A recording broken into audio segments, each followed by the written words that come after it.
Welcome back again sa ating panibagong episode, guys. At dahil mahina pa ang huli sa day dive, try ulit nating mag-night dive at medyo matagal-tagal na rin tayong hindi nakaka-night dive.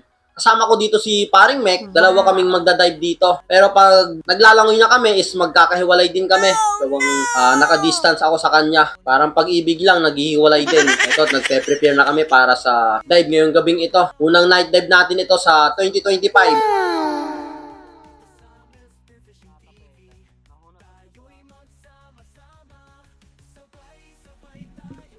At dito, habang papunta ako dito sa malalim na area, naghahanap na ako ng isda dito sa mababaw. Baka sakaling may magpakita na. Maganda naman yung visibility ng dagat ngayon, malinaw.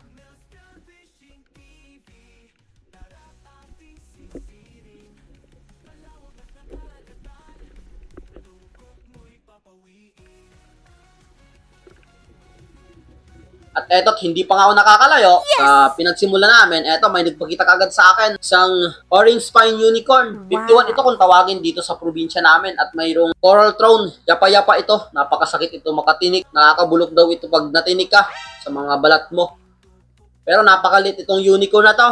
Kaya hayaan na lang natin yan. Palakihin muna natin yung mga ganyang size. At dahil spear fishing tayo, palagi ko itong sinasabi, selective hunting pa rin ako. Hindi ako tumitira ng kahit anong makita ko lang na isda. Pinipili ko talaga ito para sa susunod na henerasyon ng mga mangisda or spiro na gaya ko is may mga isda pa silang aabutan ng mga ganitong klase. At eto't may isa pa akong nakita.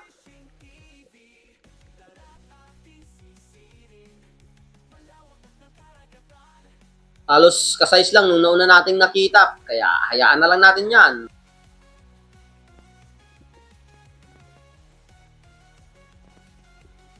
Balik ulit tayo dito sa ilalim ng karagatan para magpatuloy sa ating mga pangarap. At eto, nakita ko itong dalagang bukid. Ang mga dalagang bukid, pag ganitong size, is good size na para hulihin. Hindi na kasi lumalaki ito ng mga gaya sa mga dragon.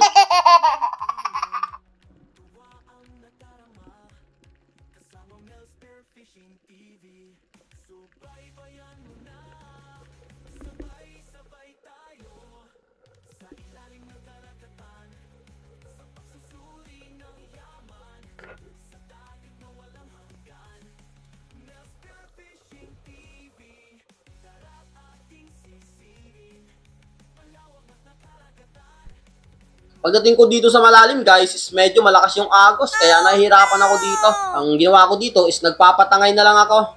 At dito, akala ko malaki ng isda to. Yun pala, is butete. Kaya hayaan na lang natin yan. Hindi tayo kumukuha ng butete. Nakakalason daw yung isdang ganyan. Kaya hanap ulit tayo dito sa maraming bato.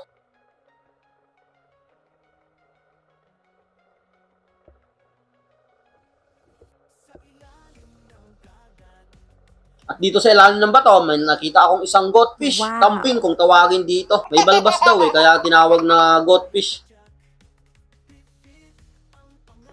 Ayun, gitik.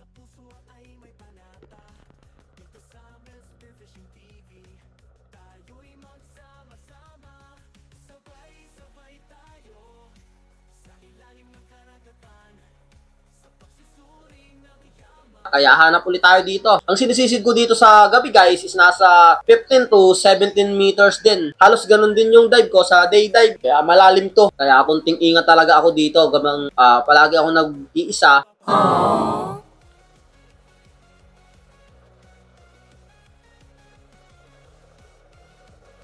At eto't may nakita ako dito na isang orange spine unicorn. Kaya kunin natin to. Hindi gaya nung naunang nakita natin kanina na maliliit pa.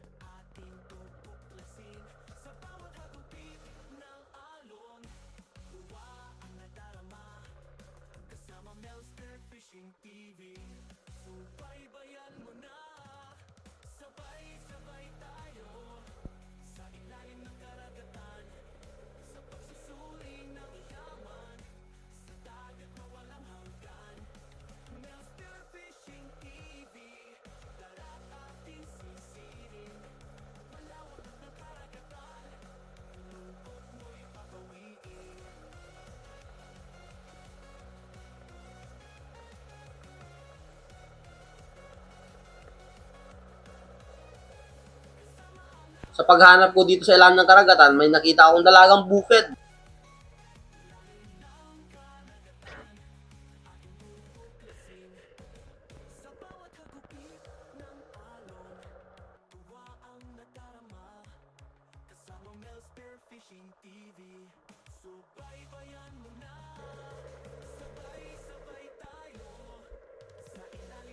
Eto, at may isang malaking isda ako nakita. Wow. Isang leather jacket.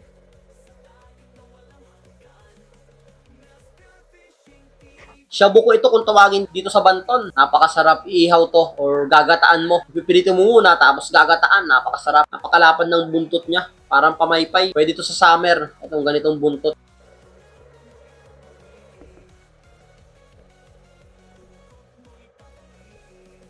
Eto, at may nakita ulit akong goldfish.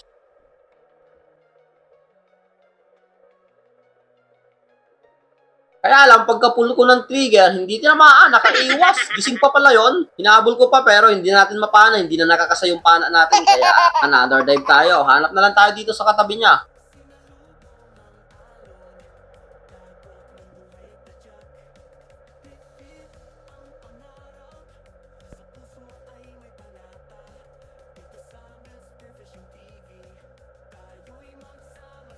Nadala ngayon yung isda, ngayong gabi. Unang dilim pa kasi ngayon, kahapon kasi is new moon. Bali, unang dilim ngayong gabing ito. Madaling umangat yung buwan. Eto, at may nakita ko dito dalawang molmol, parrot fish, dalawa. Nag-away siguro itong dalawang ito, kaya hindi magkatabi matulog. At dito, nakita ko ulit ng unicorn.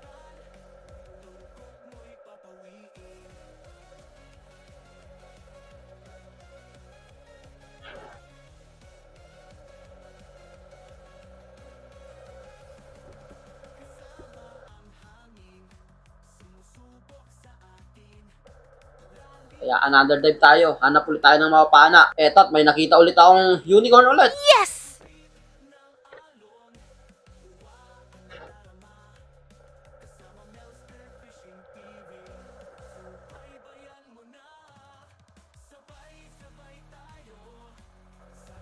Dito guys, habang pababa ako, nakita kagad ako ng hinog kung tawagin ng iba. Sa amin naman, ang tawag na ito, mabyar. Family siya ng rabbit fish. Itong ganitong isda. Napakasarap ipaksiw to.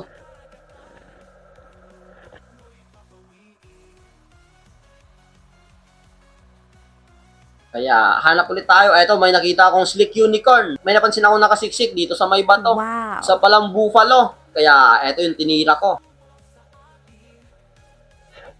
Medyo malaki-laki na rin tong Buffalo Emperor. Bulan ito kung tawagin sa amin. Isa ito sa napakasarap na isda.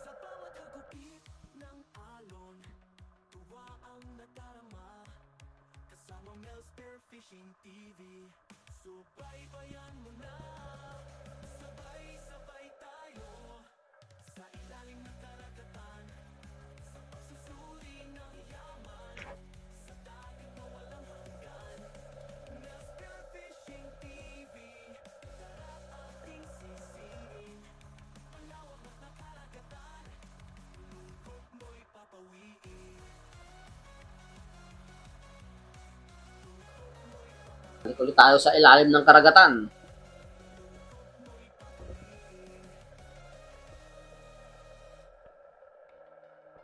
At dito, nakakita ko dyan sa may butas ng triggerfish. At may kasama palang unicorn. Yes! Kaya ito yung tinira ko. Pag yung triggerfish kasi yung tinira ko, is may hirapan akong kunin dito sa butas. Naglalak kasi yung ulo niya. Kaya ito na lang yung kinuha ko, itong unicorn na to. Malalim pa naman yung sinisisid natin ngayong gabing ito.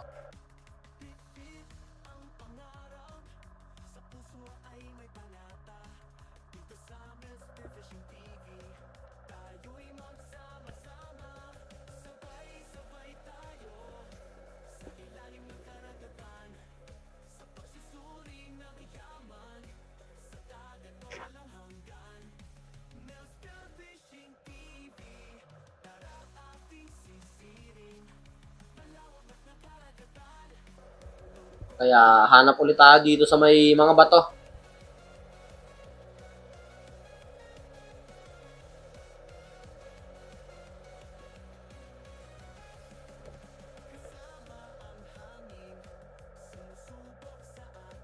Sa paghahanap ko dito sa may mga bato guys, may napansin ako sa malayo. Naspatan ko ng flashlight ko. Yun pala, napakalaking cuttlefish.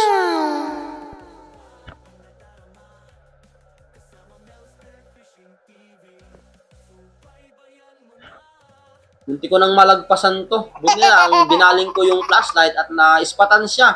napakalaki na tong cuttlefish na to. Lunenas tayo. Ito talaga yung hinahunting ko paggabi. Kaso nga lang, madalang ako makahuli ng ganitong cuttlefish. Ang ganda pa ng kulay. Ito pag nailawan talaga, oh.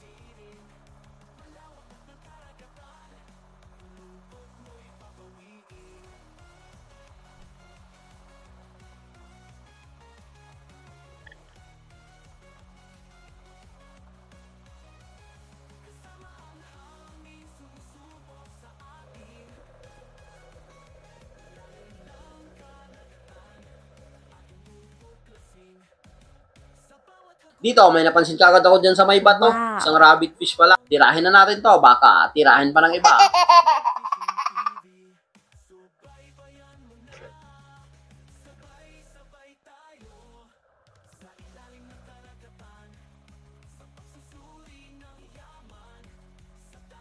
At dito guys, akala ko dito, isang grouper, napakalaking grouper, yun pala is pawikan. Bigla kasing gumalaw habang pababa ako. Yun pala is nagising lang natin itong napakalaking pawikan na to.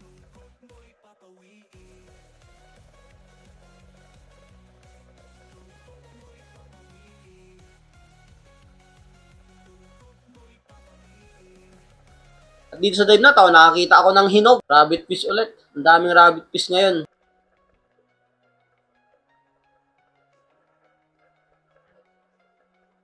Ayun, git.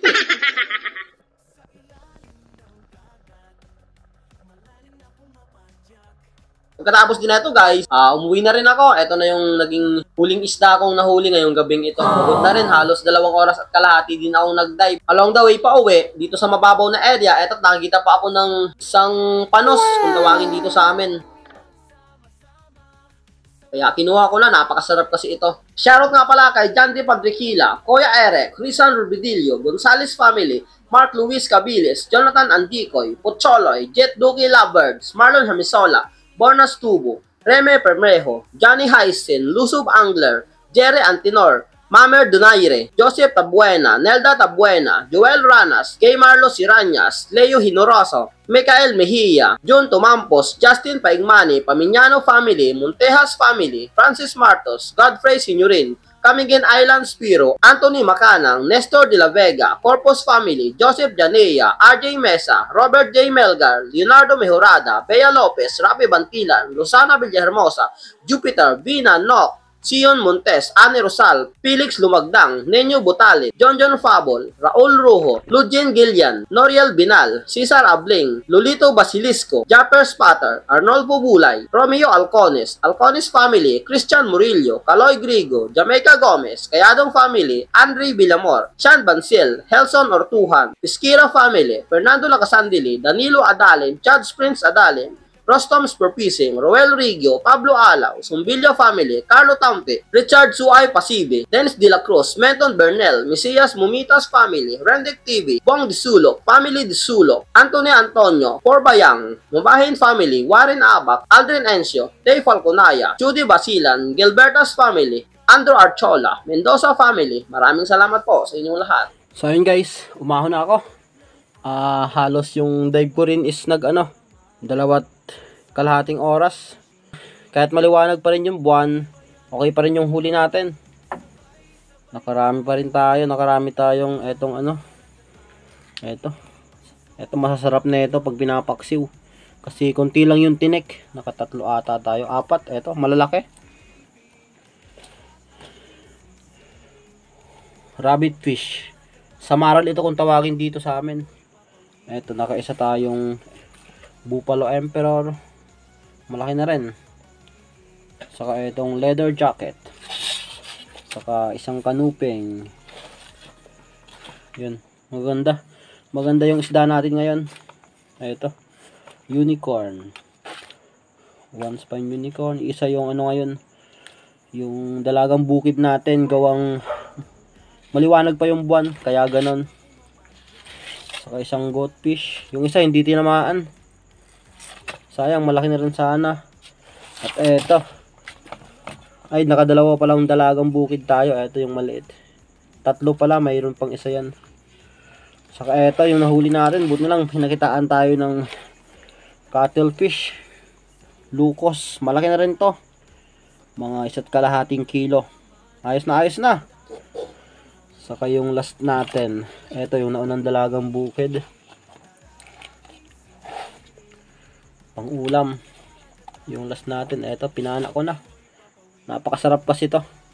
Etong ganyan na ano. Squid. Panos kung tawagin dito sa probinsya ng Banton.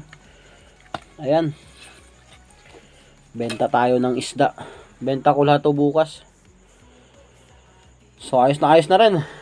2 hours na dive. 2 and 2.5 oras. Ayos na. Siguro mga 7 kilo to. Ito guys, timbangin natin kung nakailang kilo tayo. Itong cuttlefish muna. So yun nga, 1.5 kilo. Tamang-tama yung ano natin. Itong lahat ng isda. Timbangin natin kung nakailang kilo tayo.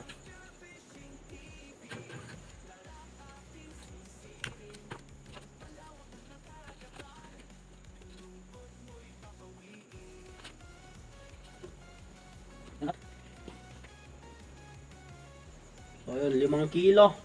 5 kilo rin. Ayos na. Times kahit 160 na lang. Okay na rin to pag nabenta bukas. Tapos yung isang cuttlefish pa, 1.5. Naka 6.5 kg on scale tayo. Okay na rin. So hanggang dito lang muna guys. Maraming salamat sa inyong walang sawang patuloy na sumusuporta sa munting channel ko. God bless you all po. Alright. See you on the next episode.